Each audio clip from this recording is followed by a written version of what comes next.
அதிகாரம் 29.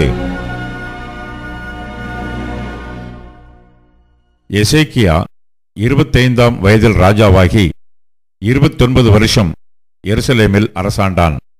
சகரியாவின் குமாரத்தியாகிய அவனுடைய தாயின் பேர் அபியாள்.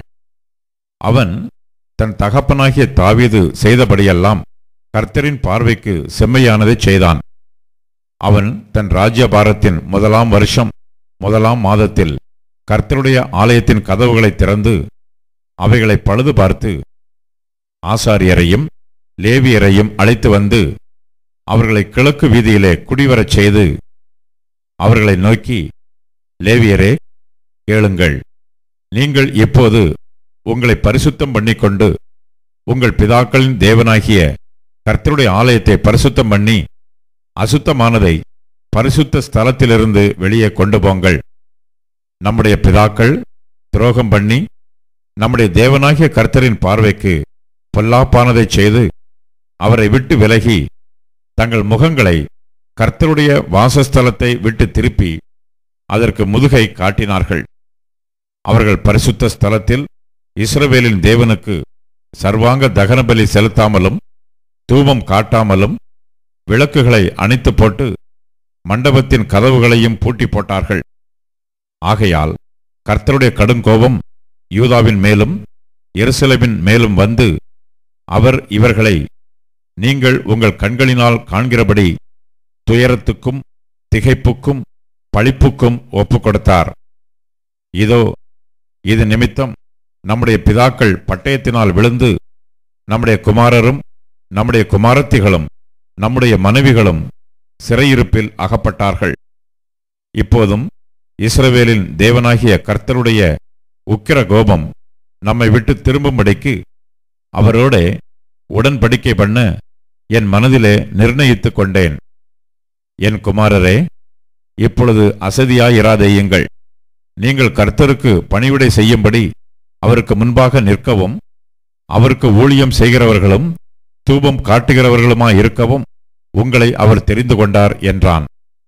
அப்பொழுது கோகாத் புத்திரரில் அமாசாயின் குமாரன் மாகாத்தும் அசரியாவின் குமாரன் யோவேலும், மெராரியின் புத்திரரில் அப்தியின் குமாரன் கீசும், எகலேலின் குமாரன் அசரியாவும், கெர்சோனியரில் சிம்மாவின் குமாரன் யோவாகும், யோவாகின் குமாரன் ஏதேனும், எலிசாப்பான் புத்திரரில் சிம்ரியும் ஏயலும், ஆசாப்பின் புத்திரரில் சகரியாவும் மத்தனியாவும், ஏமானின் புத்திரரில் எகியேலும் சிமேயியும், எதித்தூனின் புத்திரரில் செமாயாவும் ஊசியேலும் என்னும் லேவியர் எழும்பி தங்கள் சகோதரரை கூடிவரச் செய்து பரிசுத்தம் பண்ணிக்கொண்டு கர்த்தருடைய வசனங்களுக்கொத்த ராஜாவினுடைய கற்பனையின்படியே கர்த்தருடைய ஆலயத்தை சுத்திகரிக்க வந்தார்கள். ஆசாரியர்கள் கர்த்தருடைய ஆலயத்தை சுத்திகரிக்கும்படி உட்புறத்திலே பிரவேசித்து கர்த்தருடைய ஆலயத்தில் கண்ட சகல அசுத்தத்தையும் வெளியே கர்த்தருடைய ஆலய பிரகாரத்தில் கொண்டு வந்தார்கள். அப்பொழுது லேவியர் அதை எடுத்து வெளியே கீதரோன் ஆற்றிற்கு கொண்டு போனார்கள். 1 மாதம் 1 தேதியிலே அவர்கள் பரிசுத்தம் பண்ண துவக்கி 8ஆம் தேதியிலே கர்த்தருடைய மண்டபத்தில் பிரவேசித்து கர்த்தருடைய ஆலயத்தை 8 நாளில் பரிசுத்தம் பண்ணி 1ஆம் மாதம் 16ஆம் தேதியில் அதை முடித்தார்கள். அவர்கள் ராஜாவாகிய எசேக்கியாவினிடத்தில் போய், நாங்கள் கர்த்தரின் ஆலயத்தையும் சர்வாங்க தகன பலிபீடத்தையும் அதனுடைய சகல பணிமுட்டுகளையும் சமூக தப்பங்களின் மேஜையையும் அதன் சகல பணிமுட்டுகளையும் சுத்திகரித்து ராஜாவாகிய ஆகாஸ் அரசாளும்போது தம்முடைய பாதகத்தினால் எரிந்து போட்ட சகல பணிமுட்டுகளையும் முஸ்திப்பாக்கி பரிசுத்தம் பண்ணினோம். இதோ, அவைகள் கர்த்தரின் ஆலயத்திற்கு முன்பாக இருக்கிறது என்றார்கள். அப்பொழுது ராஜாவாகிய எசேக்கியா காலமே எழுந்திருந்து நகரத்தின் பிரபுக்களை கூட்டிக் கொண்டு கர்த்தரின் ஆலயத்திற்கு போனான்.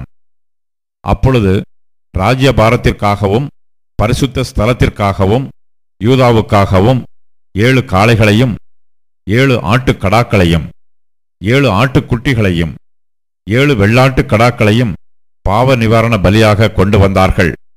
அவைகளை கர்த்தருடைய பலிபீடத்தின் மேல் பலியிடுங்கள் என்று அவன் ஆசாரியராகிய ஆரோனின் புத்திரருக்குச் சொன்னான். அப்படியே ஆசாரியர் காளைகளை அடித்து அந்த இரத்தத்தை பிடித்து பலிபீடத்தின் மேல் தெளித்தார்கள். ஆட்டுக்கடாக்களை அடித்து அவைகளின் இரத்தத்தை பலிபீடத்தின் மேல் தெளித்தார்கள். ஆட்டுக்குட்டிகளையும் அடித்து அவைகளின் இரத்தத்தையும் பலிபீடத்தின் மேல் தெளித்தார்கள். பிற்பாடு பாவ நிவாரண பலிக்கான வெள்ளாட்டு கடாக்களை ராஜாவுக்கும் சபையாருக்கு முன்பாக கொண்டு வந்தார்கள். அவைகள் மேல் அவர்கள் தங்கள் கைகளை வைத்தார்கள். இஸ்ரவேல் அனைத்திற்காகவும் சர்வாங்க தகன பலியையும் பாவ நிவாரண பலியையும் செலுத்துங்கள் என்று ராஜா சொல்லியிருந்தான். ஆதலால் ஆசாரியர் அவைகளை அடித்து இஸ்ரவேல் அனைத்திற்கும் பாவ நிவர்த்தி உண்டாக்க அவைகளின் இரத்தத்தால் பலிபீடத்தின் மேல் பிராயச்சித்தம் செய்தார்கள். அவன் தாவீதும் ராஜாவின் ஞானதிருஷ்டிக்காரனாகிய காத்தும் தீர்க்கதரிசியாகிய நாத்தானும் கற்பித்தபடியே கைத்தாளங்களையும் தம்புர்களையும் சுர மண்டலங்களையும் வாசிக்கிற லேவியரை கர்த்தருடைய ஆலயத்திலே நிறுத்தினான்.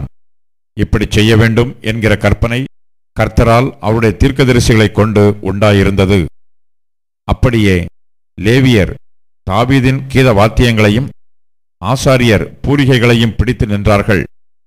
அப்பொழுது எசேக்கியா சர்வாங்க தகன பலிகளை பலிபீடத்தின் மேல் செலுத்த கட்டளையிட்டான். அதை செலுத்த துவக்கின நேரத்தில் கர்த்தரை துதிக்கும் கீதமும் பூரிகைகளும் இஸ்ரவேல் ராஜாவாகிய தாவீது ஏற்படுத்தின கீத வாத்தியங்களும் முழங்கத் தொடங்கினது. கீதத்தை பாடி பூரிகைகளை ஊதிக்கொண்டிருக்கையில் சர்வாங்க தகன பலியை செலுத்தி தீர்மட்டும் சபையார் எல்லாரும் பணிந்து கொண்டிருந்தார்கள். பலியிட்டு தீர்ந்தபோது ராஜாவும் அவனோடு இருந்த அனைவரும் தலை குனிந்து பணிந்து கொண்டார்கள். பின்பு எசேக்கியா ராஜாவும் பிரபுக்களும் லேவியரை நோக்கி, நீங்கள் தாவீதும் ஞானதிருஷ்டிக்காரனாகிய ஆசாவும் பாடின வார்த்தைகளினால் கர்த்தரை துதியுங்கள் என்றார்கள். அப்பொழுது மகிழ்ச்சியோட துதி செய்து தலை குனிந்து பணிந்து கொண்டார்கள். அதன் பின்பு எசேக்கியா, இப்போதும் நீங்கள் கர்த்தருக்கென்று உங்களை பரிசுத்தம் பண்ணினீர்கள். ஆகையால் கிட்ட வந்து கர்த்தருடைய ஆலயத்திற்கு தகன பலிகளையும் ஸ்தோத்திர பலிகளையும் கொண்டு வாருங்கள் என்றான். அப்பொழுது சபையார் தகன பலிகளையும் ஸ்தோத்திர பலிகளையும் இஷ்டமுள்ளவர்களெல்லாம் சர்வாங்க தகன பலிகளையும் கொண்டு வந்தார்கள். சபையார் கொண்டு வந்த சர்வாங்க தகன பலிகளின் தொகை 70 காளைகளும் 100 ஆட்டுக்குட்டிகளுமே 200 ஆட்டுக்குட்டிகளுமே. இவைகளெல்லாம் கர்த்தருக்கு சர்வாங்க தகனமாயின. 600 காளைகளும் 3000 ஆடுகளும் பிரதிஷ்டையாக்கப்பட்டது. ஆனாலும் ஆசாரியர்கள் கொஞ்சம் பேரானதினால் அவர்களால் அந்த சர்வாங்க தகனமான ஜீவன்களையெல்லாம் அடித்து தோலுரிக்க முடியாதிருந்தது. அதனாலே அந்த வேலை தீர்மட்டாகவும் மற்ற ஆசாரியர் தங்களை பரிசுத்தம் பண்ணுமட்டாகவும் அவர்கள் சகோதரராகிய லேவியர் அவர்களுக்கு உதவி செய்தார்கள். தங்களை பரிசுத்தம் பண்ணிக்கொள்ள லேவியர் ஆசாரை பார்க்கிலும் மன உற்சாகமுள்ளவர்களாயிருந்தார்கள். சர்வாங்க தகன பலிகளும் ஸ்தோத்திர பலிகளின் கொழுப்பும் சர்வாங்க தகனங்களுக்கடுத்த பான பலிகளும் மிகுதியாயிருந்தது. இவ்விதமாய் கர்த்தருடைய ஆலயத்தின் ஆராதனை திட்டம் பண்ணப்பட்டது. தேவன் ஜனத்தை ஆயத்தப்படுத்தினதை குறித்து எசேக்கியாவும் ஜனங்கள் எல்லாரும் சந்தோஷப்பட்டார்கள். இந்த காரியத்தை செய்யும்படியான யோசனை சடுதியாய் உண்டாயிற்று.